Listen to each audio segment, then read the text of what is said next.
Tassa Bhagavato Arahato Samma Sambuddhassa.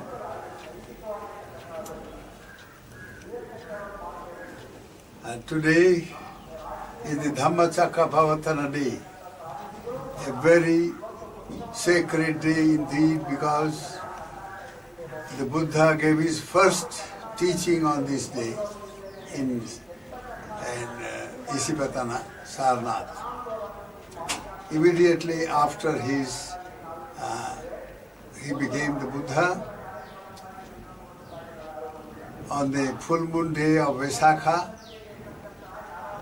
he went into Samadhi for 8 weeks, 7 actually, but the last one too, he was engaged, during which he tested all that he had discovered during his Bodhi, that is the Enlightenment. Now, having discovered the ultimate truth, the mission of the Buddha, the supremely enlightened teacher of gods and men, is fulfilled only when the discoveries are well shared by all beings. Because the path of enlightenment is meant for everyone. Buddha became enlightened, the supremely enlightened one, exactly because he wanted that everyone should also become enlightened, to be free from the bondage of worldly existence. When he was asked, what is the sum and substance of your discovery, of your teachings of enlightenment? The Buddha said, Dukkhaṁ caiva paññāpevi dukkhassa ca nirodho. I say that life is impermanent, life is imperfect. It's full of problems, no doubt. Life is ultimately dukkhamaya, you see. It is suffering in some form or other. But there is also a way out of this. Dukkhaṁ caiva paññāpevi. I point out that there is suffering in the world, there is no doubt. Because life is basically impermanent, therefore imperfect. And that being so, the only thing that is worth doing or worth trying to get is to be liberated from a state of suffering. So the Buddha said there is suffering, but there is also a way out. There is also the cessation of suffering. A very great message of hope indeed. So, after he became the Buddha in May, he plunged into Samadhi for 2 months and tested all his discoveries and found out that yes, this indeed is the path, universally valid and incontrovertible. Nobody can say no to this. And it is something that everyone can achieve. So, after testing, on this day, the Buddha started from Bodh Gaya. It's nearly 100 and odd miles. But in the morning he had his Pindapata, the alms round, and then he started for Varanasi, where his 5 erstwhile disciples who had left him, thinking that he had renegated. You see, he has given up his all the penances and the self-mortification he had undertaken. So he is not going to be a Buddha and all that, so they had left him. But they were mistaken. They went to Banaras, in Isipatana, which was a very big park, really, a royal park, where animals were, you see, a kind of asylum for the animals. And So they were staying there, doing nothing but just waiting. Now Buddha goes there on this day. Morning he starts, in the evening he reaches there, he uses his supernormal power, and on the way he meets Upaka, a seeker of truth but given to self-mortification. So the question of getting truth does not arise. Unless you are on the right path, you cannot get the right goal. So here Buddha reaches there, and these disciples, they say, they just try to ignore him, and Buddha then tells them, look here, the truth has been discovered indeed, and they now listen. First of all they hesitated, but later on they listened to him, and there he gave this first teaching, this entitled Dhammacakkappavattana Sutta, the setting in motion the wheel of truth. Now the word wheel, chakka, is symbolical and very, very meaningful indeed.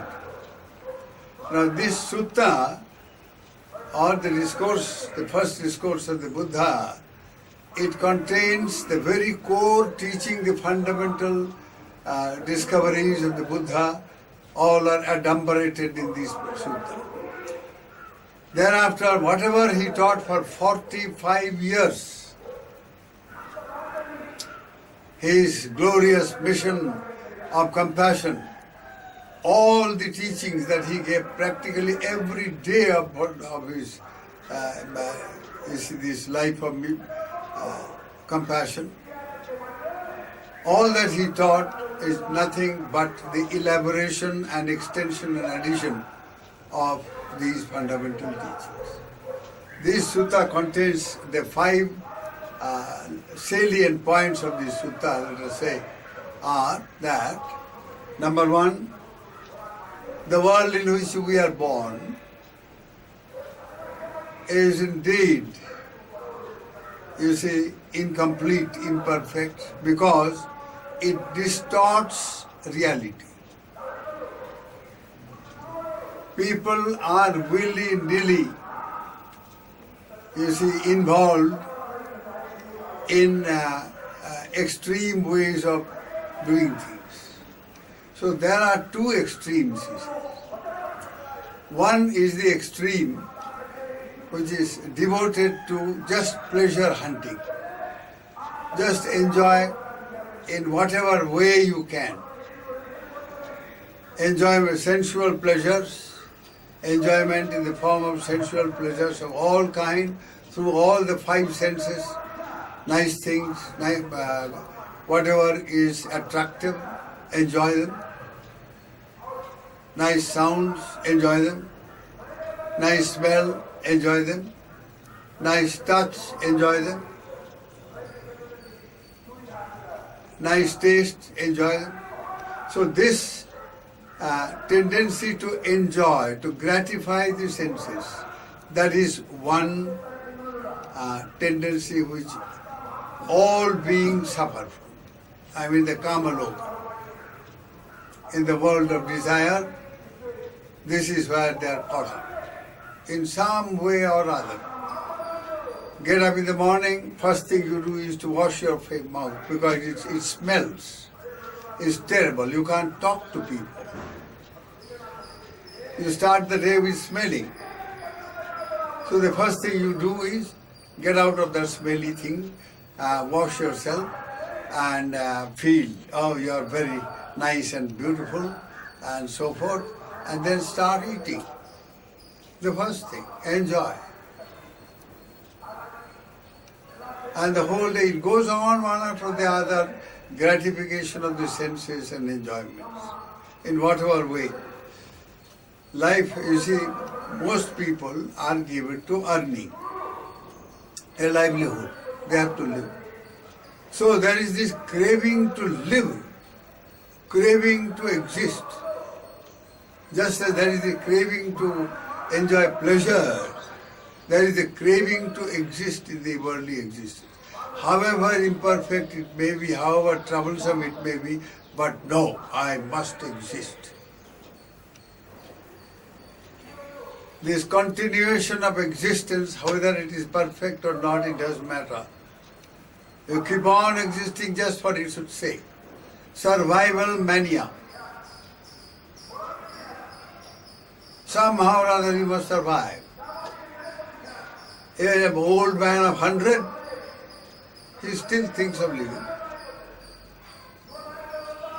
So this craving, this pleasure, you see, the craving for pleasure, craving to exist,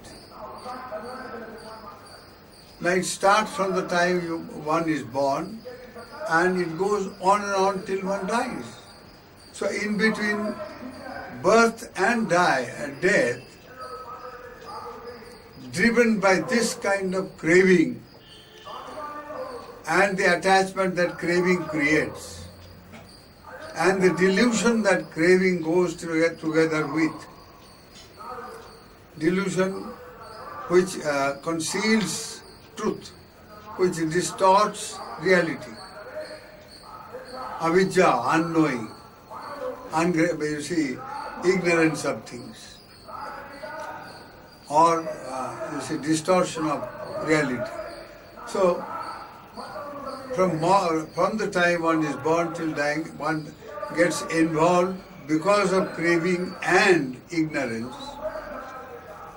Avidya bhavatanha, not knowing reality, delusion, and the craving to exist in bhava, in worldly existence. These two drive people all the time, all beings, whether it's a human being or an animal or a ghost or the devas, whatever. They are motivated by these fundamental,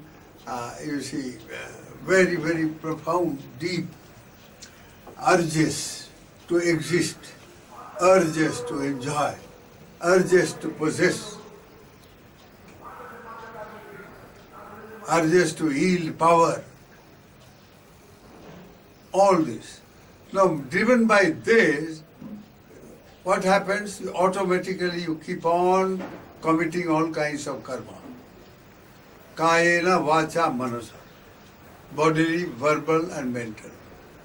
By committing these volitional actions, that is intentional actions, you create a karmic force within yourself. They are potent, you develop potency of karma, and they are very powerful. So these karmic accretions or accumulations at the end of life shows themselves in a certain way. Now, for instance, just before you die, you may have an experience where you remember all that you have done during the lifetime, particularly the important ones, very vivid experiences where you recall what you have done, what you have said, what you have thought, and all these karmas are relived.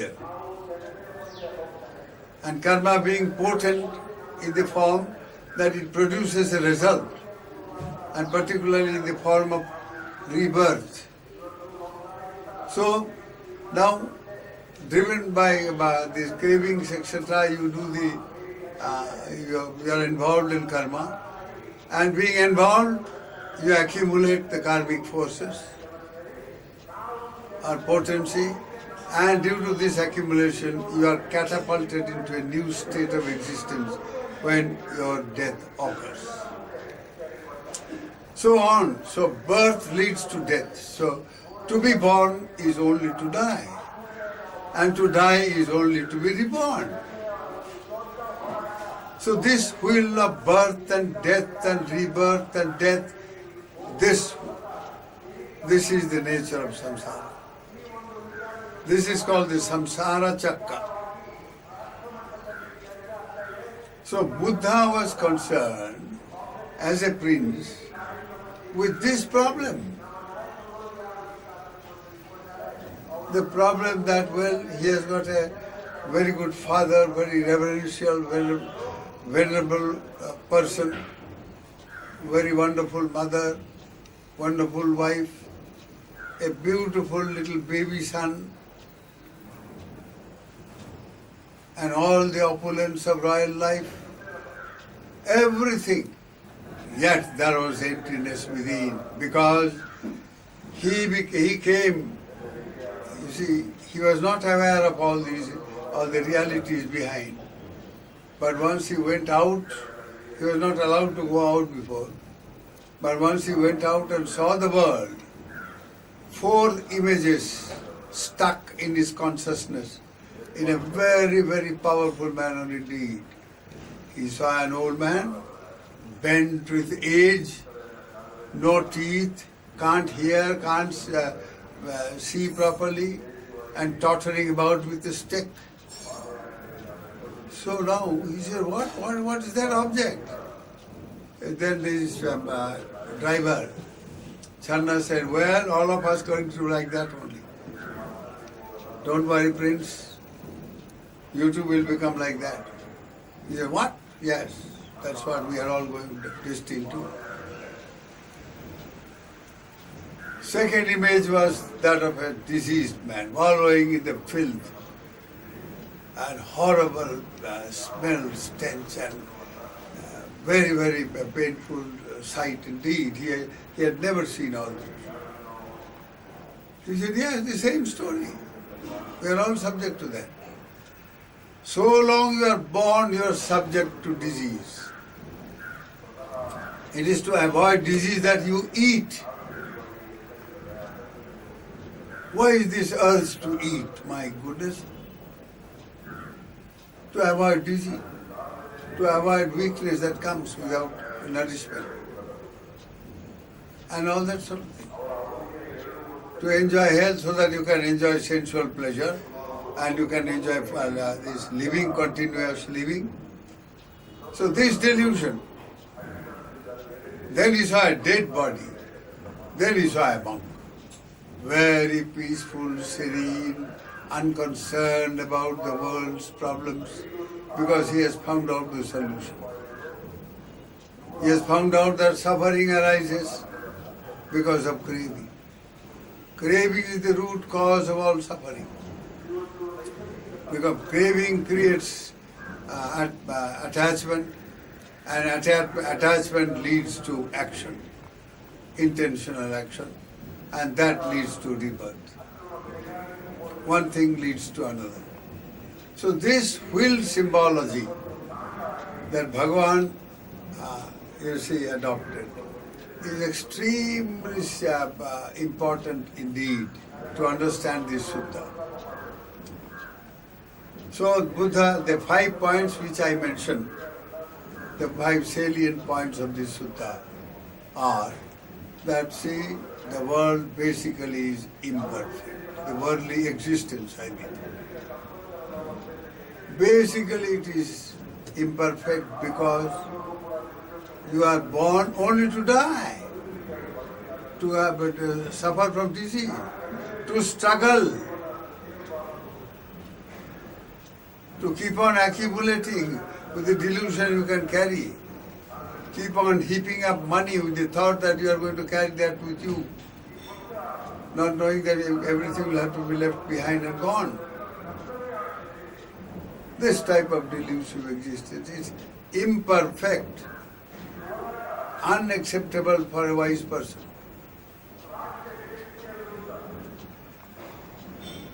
So when he realized this, he wanted to find a solution to it.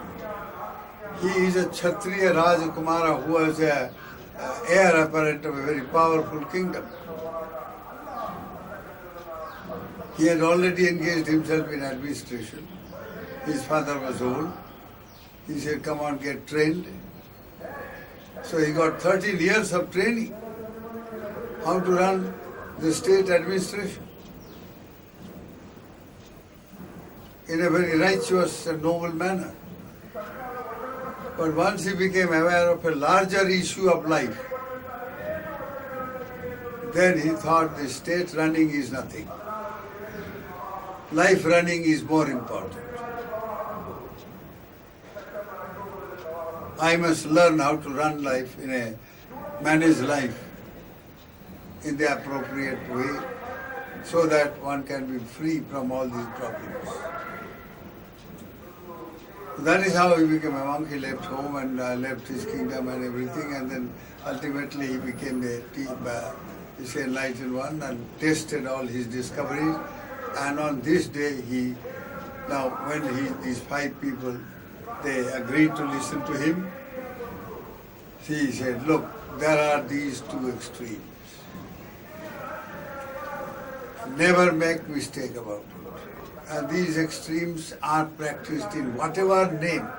It may be practiced in the name of religion, it may be practiced in the name of some secular thing, science, technology, art. In the name of art and fine art, they keep on enjoying sensuality, nothing but that. In the name of religion, they enjoy sensuality. So in whatever name, whatever the motivation, the primary motivation is this enjoyment of sensuality. So that is one extreme. You have a nice thing, you see some nice things, good fruit, something, you must eat it whether you need it or not. So, this urge to enjoy is very, very deep-rooted. From life to life one has carried this in one's consciousness and it goes on. That is how you create this wheel of worldly existence, samsara. To be born again and again, die again and again, and to be reborn. So now the Buddha discovered that this cycle of birth and death and rebirth can be broken because it has a cause. And if you remove the cause, then the cycle can be broken. The cause is craving itself. So when there is this urge to enjoy all kinds of pleasurable feelings, happiness, all sorts of excuses, but the underlying desire, the underlying urge is just pleasure hunting. That's all. Hunting for pleasure. So once you understand this, and then you are prepared to set right the wrong course, then you have won 50% of your, your struggle is over. So he said, when there is a cause, there is also a removal of cause, cessation of the cause. So he formulated his discovery in the form of 4 noble truths. So the sutta elaborates how to realize these noble truths here in this very life and be liberated. 12 distinct ways by which one can realize the 4 noble truths. Then he also enunciated that the world being, in between the 2 extremes, one is pleasure hunting, the other is, in the name of purity and all that, penance, suffer, needless, meaningless suffering. There is already plenty of suffering, and why add more? So self-mortification, or rather torture oneself in the name of religion, in the name of anything. Now, one of our devotees, I heard, he had a daughter, and the daughter had a small little pimple or some such thing here in the face. Now she became extremely, sensitive about it, and she ended her very precious life. So this is a kind of, you see, the delusion of being beautiful and all that.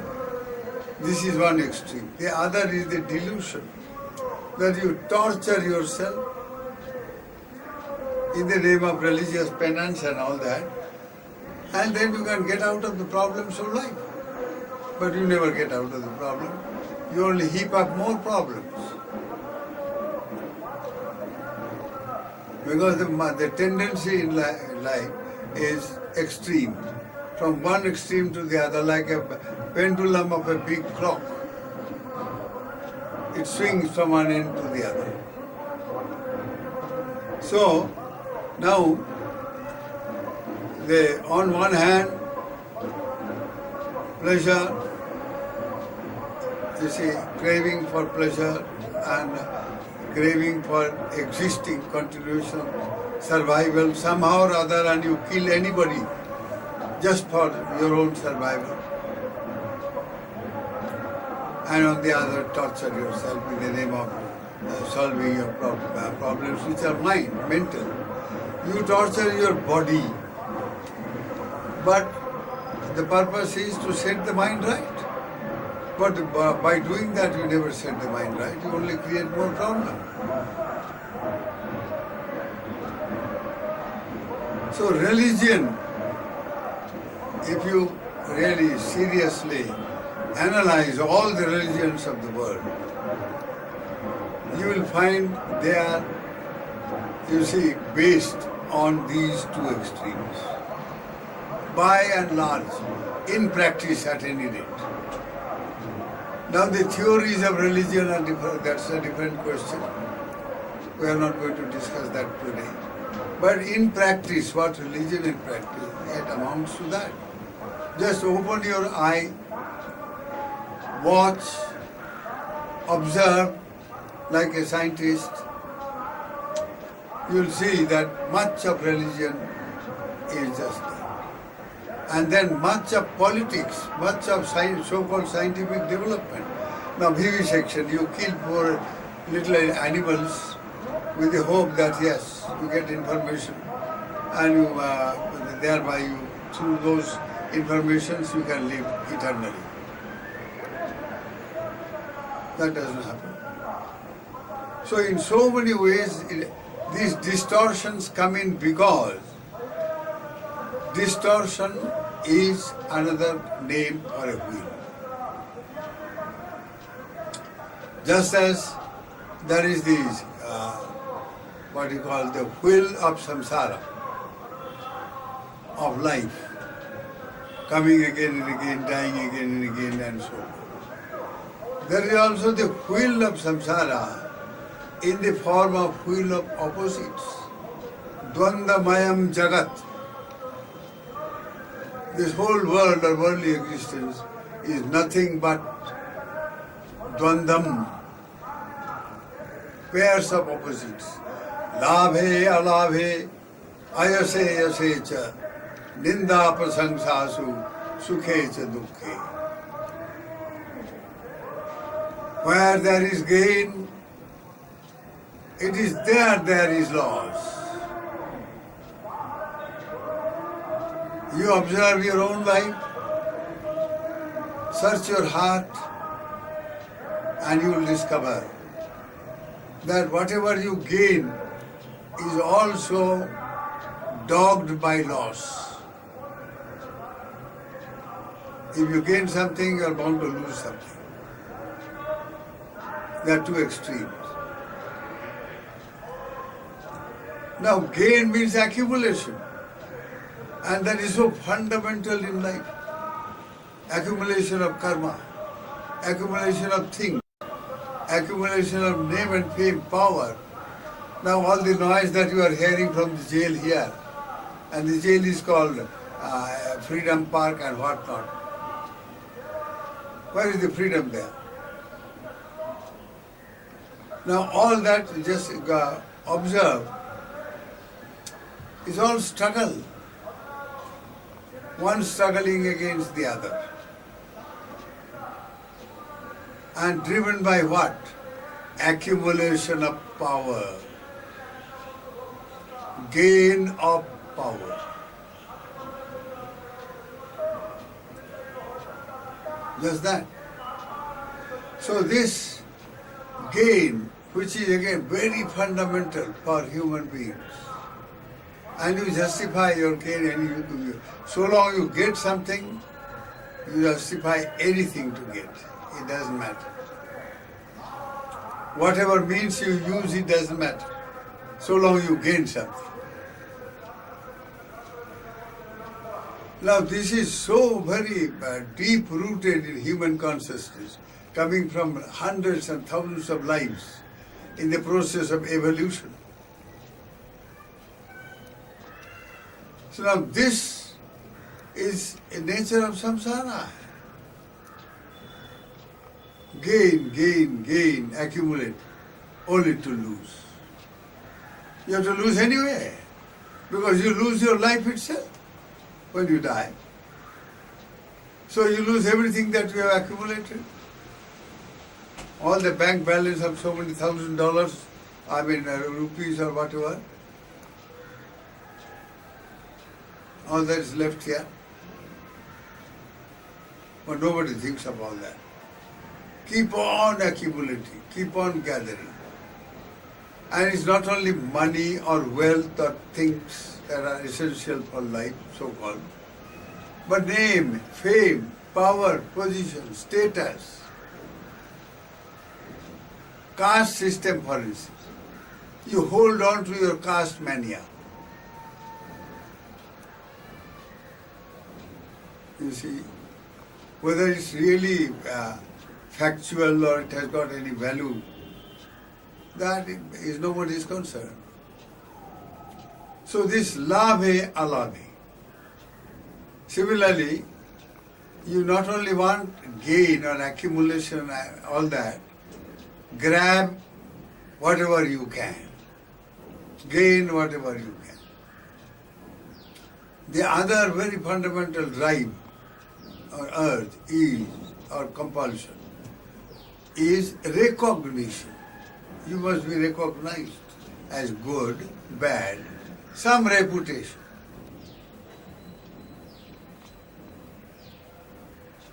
Yase, ayase, well known, ill known, famous or ill fame. Ninda, prasamsa, or this urge to be appreciated or not appreciated.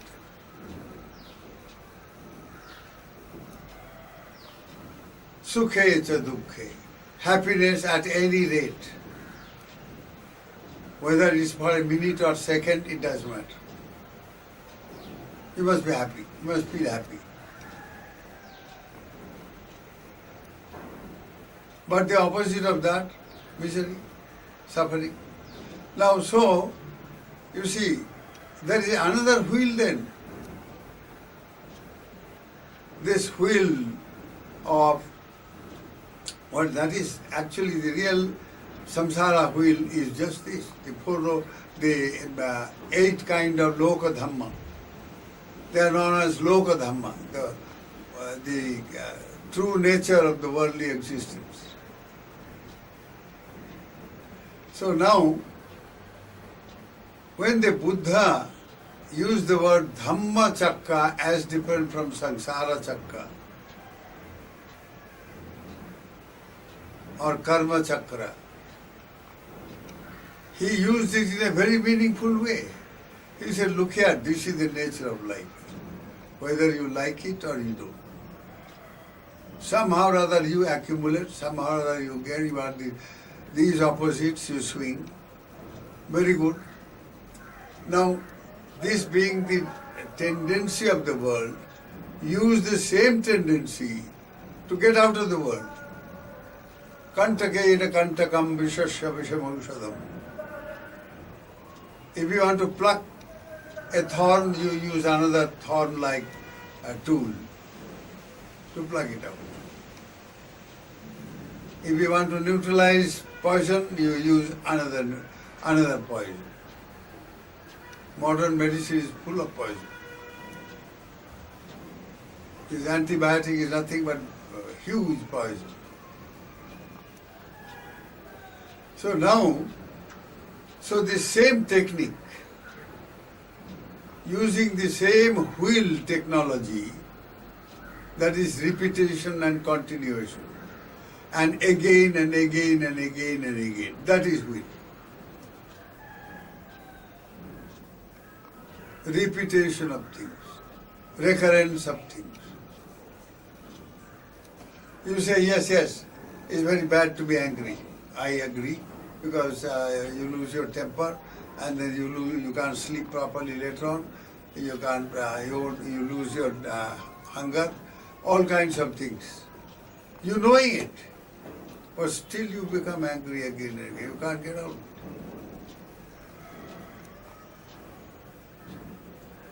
Now this nature of samsara, this is a samsaric nature. So you say, use the same thing. Use the same thing and get out of samsara. But what for? If you want to get out, you must go to some place which is much better than samsara. Samsara is essentially characterized by struggle, by conflict. These are the two things. Conflict. Struggle. So now,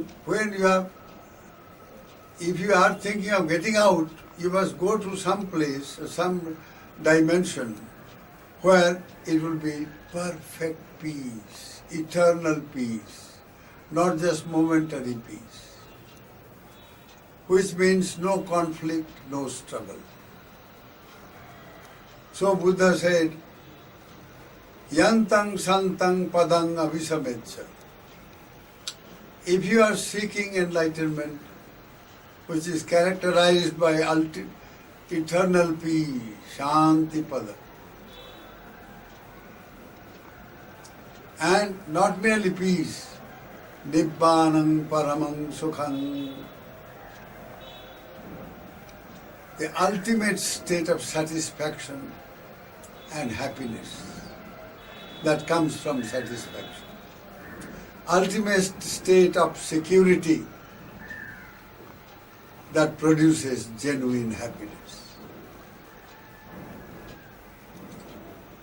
So, to get out of samsara by using methods which are already prevalent, but in a positive way. Use it in a positive way, not in a distorted way.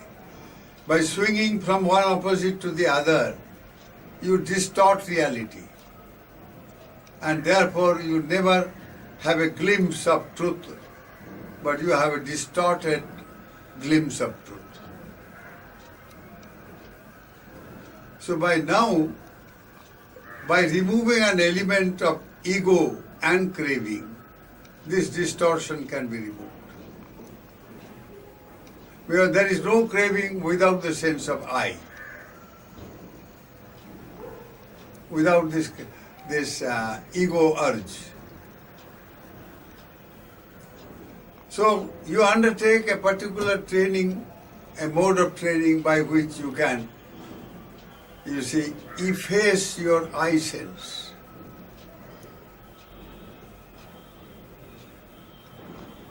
Effacing, very nice word.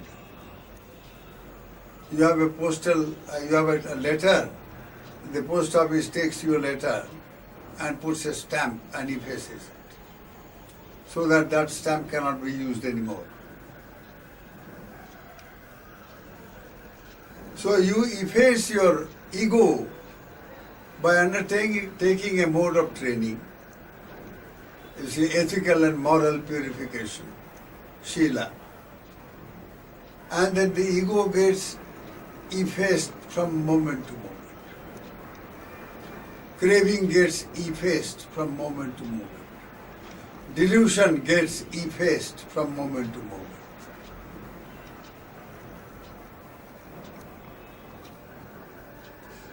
Then it's not enough that you merely efface it.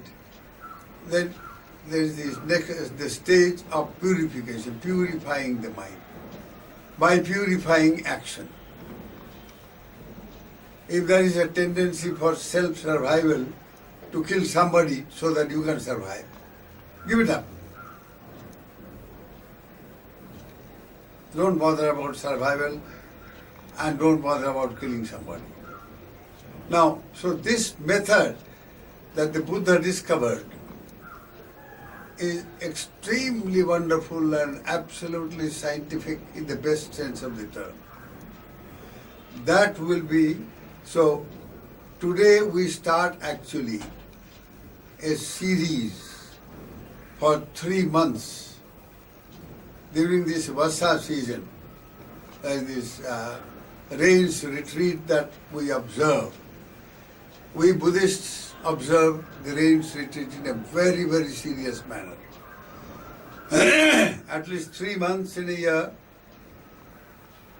we dedicate our life totally, without reservation, to self-purification, leading to self-transformation.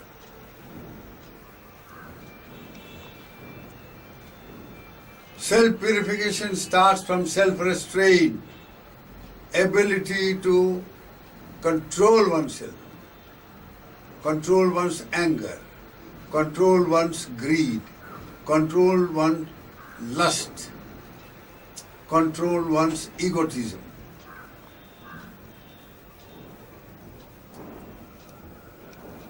So, by undertaking Shila principles, precepts, you can control.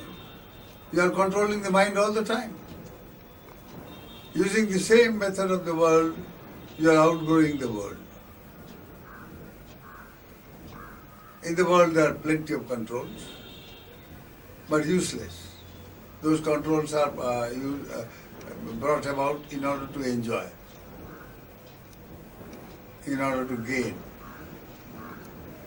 in order to have more conflict, and so on. So now, in this series, what we today, this is by way of some kind of an introduction, where the salient points of the sutta have been mentioned, namely that there are two extremes, and there is also a middle path which transcends the extremes. There is suffering, there is also the cessation of suffering. Very hopeful message indeed.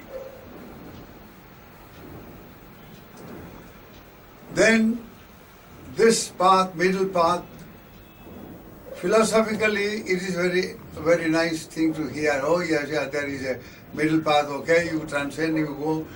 Philosophically it's a very nice proposition. But how to concretize it in day-to-day life so that this philosophical proposition can be converted into life stuff, into the stuff of your life. Now that Buddha spelt out clearly by saying, and what is this middle path? This Noble Eightfold Path itself is the middle path. And what is Noble Eightfold Path? It's a mode of training, threefold training. Training by way of ethical and moral discipline, training of the mind, purification, totally purifying the mind, training of wisdom, of knowledge. You train your knowledge in such a way that you develop wisdom, leading to transformation of consciousness.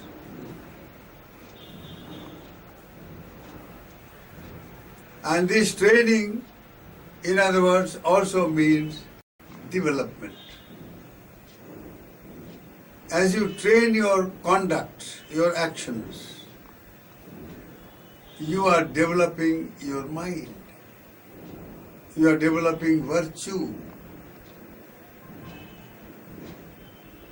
As you train your mind through meditation, you are developing higher wisdom, higher insight into realities, and so on. So now this training and development, which also means purification and perfection, all this will be explained during these 3 months of retreat. Every week, every Sunday, so long the body lives and is healthy enough, this will be discussed.